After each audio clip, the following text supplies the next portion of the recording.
Good morning. Good afternoon. No, it's still afternoon. No, it's morning. You know, they're working us pretty hard over at Queen's Park. It's hard to keep track of time. I want to say, first of all, that I'm really glad to be here with all of you today. I'm really pleased that we're here at Provincial Council. Je vous remercie de votre présence aujourd'hui. And of course, I want to begin by acknowledging that we are meeting today on the traditional territory of the Haudenosaunee, the Anishinaabe, the Wendat, the Métis, and the Mississaugas of the New Credit First Nation. And of course, as we meet here today, we have to always be reflective and reflecting on the fact that we need to renew and strengthen our commitment as New Democrats to reconciliation.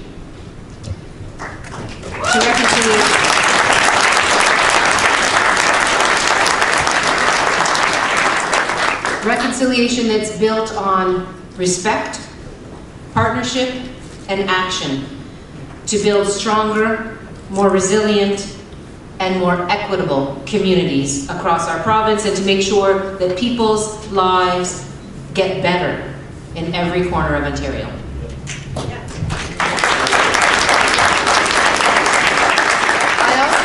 To start by acknowledging and thanking every one of you in this room for the work that you do and that you're doing, for your activism, your commitment, your compassion, your ideas, your hard work. You, all of you, are the reason that Ontario's New Democrats are stronger than ever, more focused and united than ever, and growing our party each and every day. Thank you. Thank you for all you do for our party and for Ontario. It's much appreciated.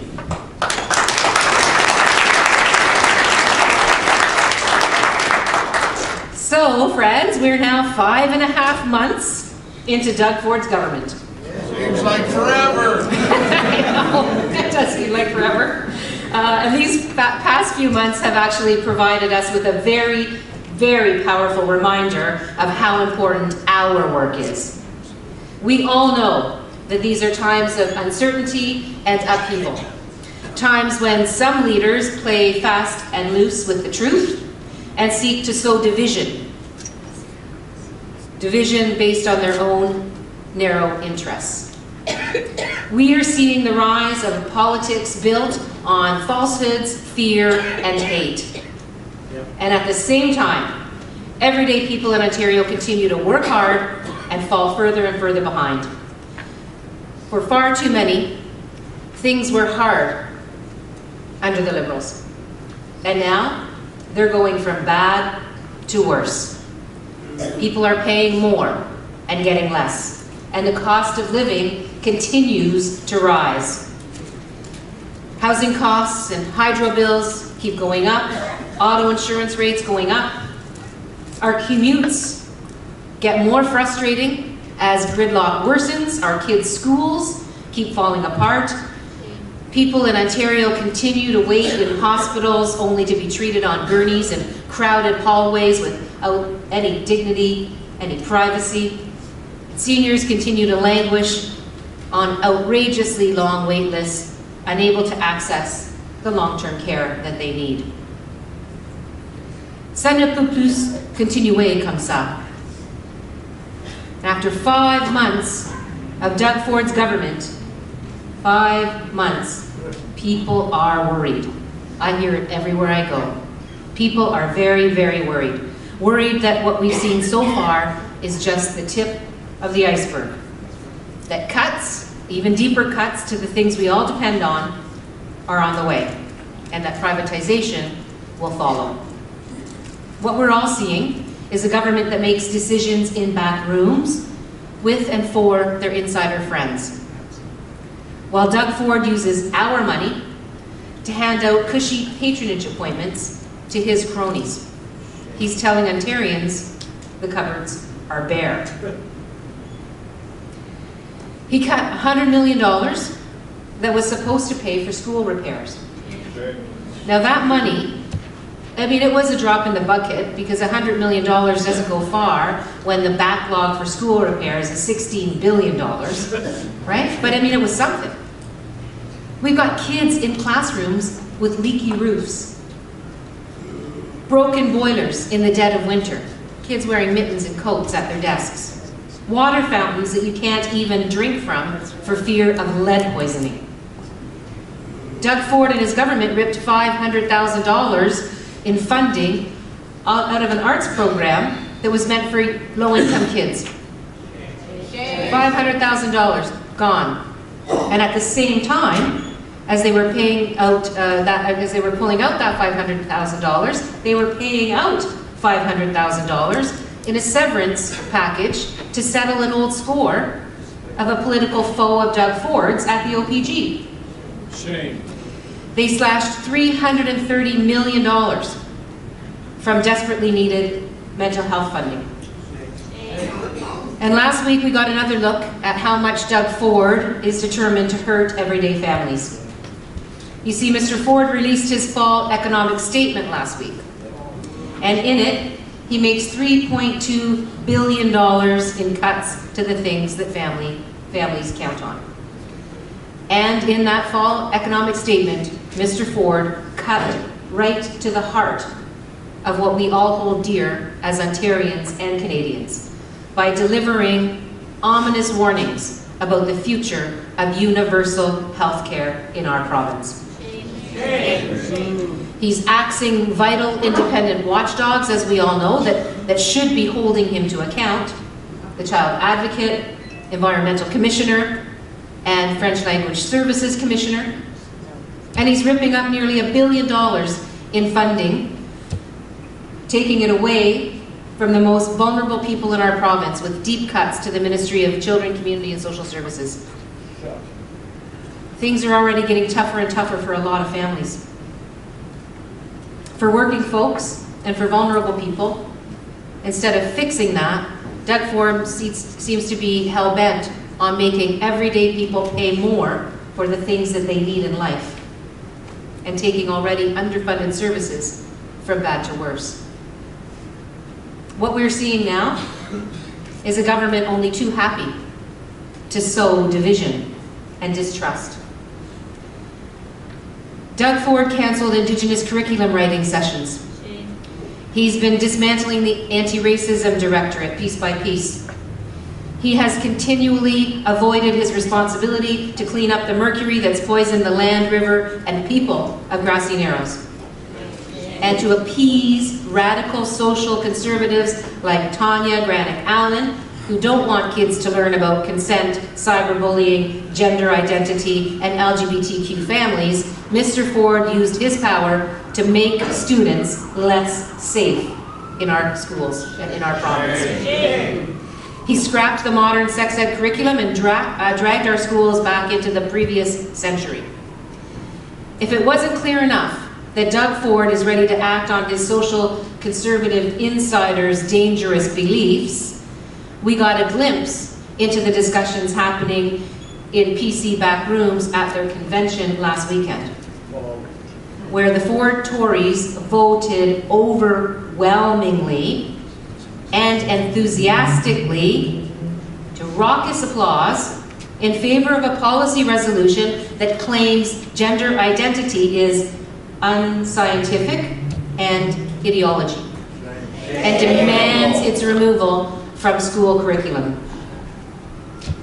Friends, we know that LGBTQ youth are already subject to bullying and stigmatization, that they are already more likely to attempt or die by suicide.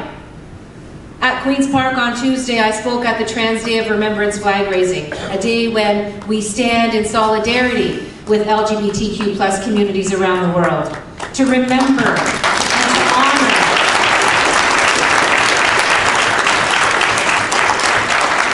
and to honor those who have been killed as a result of transphobic hatred and violence. Can you imagine how Ontario's LGBTQ plus youth are feeling right now?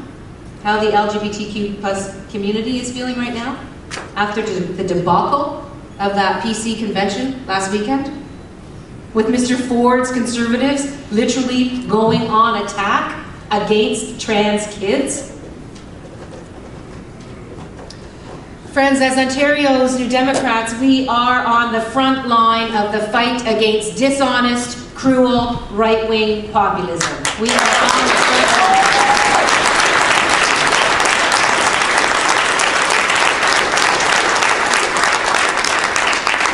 And you know, we've watched Doug Ford attack our courts. We watched him attack members of the public visiting Queen's Park,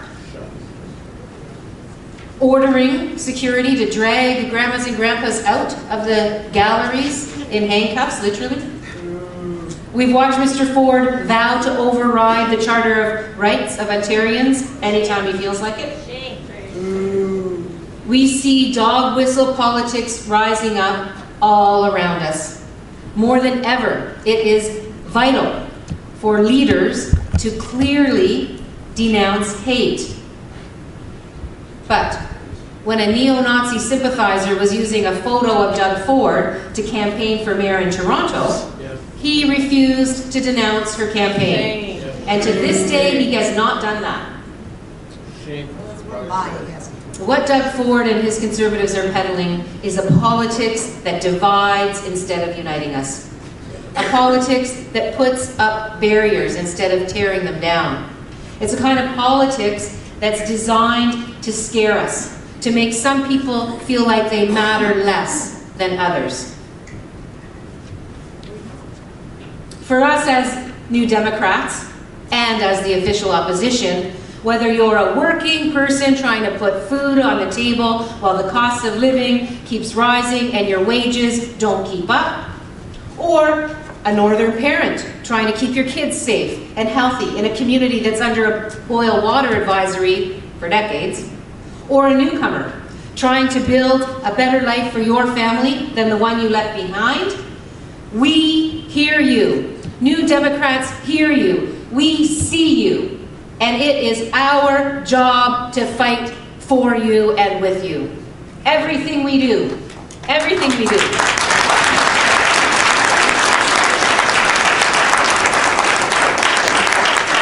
Everything we do has to show how our government will look when we put people at the heart of every decision. Not just a few insiders, not just our own supporters, all of the people of Ontario. Nous défendrons toujours tous les Ontariens et Ontariens. And if we keep doing this together, we are not only going to push back against this tide of destruction and division, but we will continue to build on the gains that we've made as official opposition.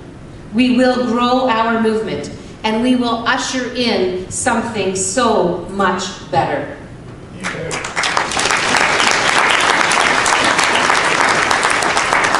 I said it when I was last here, and I'm going to say it again to you now. I know that these last few months have been tough. I know that all of us who stand up every day for peace, social justice, and equity, well, we have all got to be feeling a little bit tired. But friends, we have got to dig deep. We have got to energize each other. We have got to stand together and stand tall, because you and I and New Democrats all across our province know that it does not have to be this way. It absolutely does not have to be this way. We can do so much better. Right? No doubt about it. We can do so much better. But you know, not only do I want us to resist, when Doug Ford's regressive government tries to drag us all backwards, I want us to never stop working on the things that we're fighting for. I want us to keep pushing forward. We have to keep sharing our vision of hope and positive change. And that is what we've been doing. Our caucus, our members have been doing with every tool that we have at our disposal at Queen's Park and in communities across our province. Whether it's with private members' bills, press conferences, or conversations around a kitchen table, we are showing Ontarians we can have an Ontario with more prosperity for working people, more security for families, absolutely, and more opportunity for everyone who needs it. Showing people that we can build an Ontario where we don't increase the gap between the rich and the rest of us, or even stop it from getting worse, but we actually start to close it. Right? Show the young people that they can have a better start in life with less debt and more opportunity. And showing people that we can live in a province that gives our parents and grandparents the care that they need and deserve as they age. We are ready to take on the big challenges. Addressing climate change, combating the toxic racism that's still scarring our province and our nation, and taking meaningful steps on our reconciliation journey with Indigenous peoples. And we are committed. We are committed to the plans that we made together to make life better for people. Just think of what it's like to leave the doctor's office with a prescription knowing that you can't afford to fill it. Can you picture your neighbor sitting at their kitchen table, cutting their pills in half to make the bottle last longer? 1 in 4 Ontarians isn't taking the medication that they're prescribed simply because of the cost. A universal pharmacare program will mean that everyone can get the medication that they need without having to rack up credit card debt. And did you know that in Ontario, someone goes to a doctor every 3 minutes because of pain in their mouth? So we're not going to give up on our plan to put dental care coverage back in line, making sure that everyone has access to dental care, because the size of your bank account should never determine whether or not you can see a dentist, or whether you can take the medicine that your doctor has prescribed for you. It should never be a cost issue. We're also not giving up on the $15 minimum wage, or paid sick days, or making it easier for people to go to children, or stimulus to their costs. Because I want everyone who lives in Ontario to be able to afford to build a good life in Ontario. My friends, our job is clear. Our job is very, very clear. Every step of the way over these next 4 years, we have to say to all those workers who are at or near minimum wage, who are using a food bank to make ends meet, or who are skimping on the basics for themselves so that their children don't have to go without, I see you. We see you. And you deserve so much better.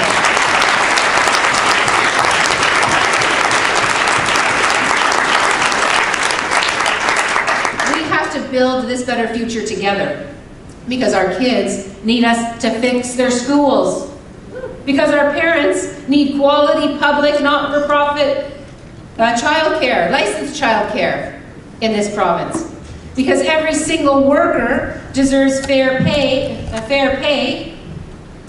and a safe place to work, and families need access to safe, decent housing that they can actually afford.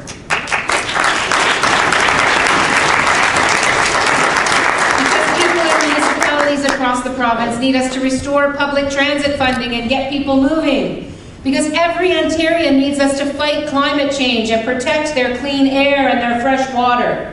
And because we have a sacred responsibility to work with Indigenous peoples, dismantle colonialism, and actually start to fix the damage that is still being done.